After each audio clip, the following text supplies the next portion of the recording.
This girl wears iron shoes that weigh 500 pounds. When she takes them off, she can fly, because her body is lighter than air. Many people with extraordinary abilities live in this castle. Lisa can heat water to 200 degrees with just her hands. Mary can make anything grow. Rose has incredible strength.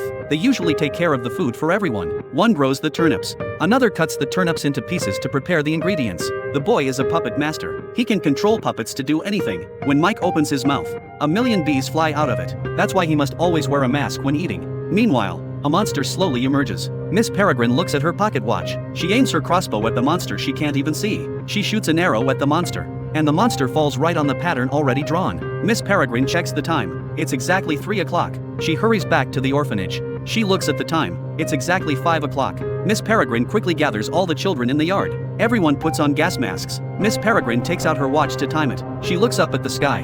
Countless bombers fly over their heads, but the children aren't afraid at all.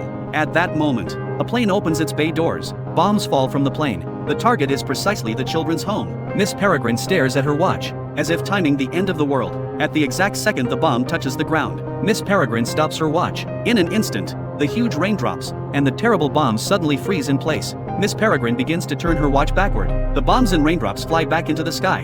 At this moment, time flows rapidly backward. Miss Peregrine's fingers keep turning. Time rewinds 24 hours. Miss Peregrine has the ability to control time. She keeps all the children in a time loop to protect them from monster attacks. The monsters only need to eat the children's eyes to become immortal beings. However, this day, a monster manages to infiltrate the castle, but those with powers can't do anything because the monster is completely invisible to them.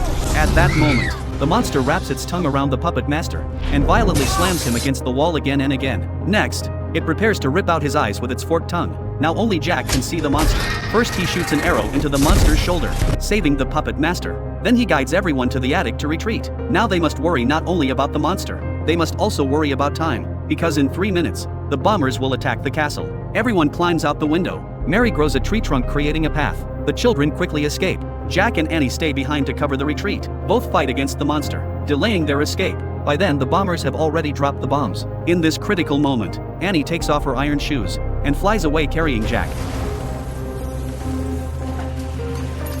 Everyone gathers on the beach. They want to know how the monster entered the castle. They just want to find Miss Peregrine. Otherwise time cannot be reset. Soon they will die of old age, turning to dust.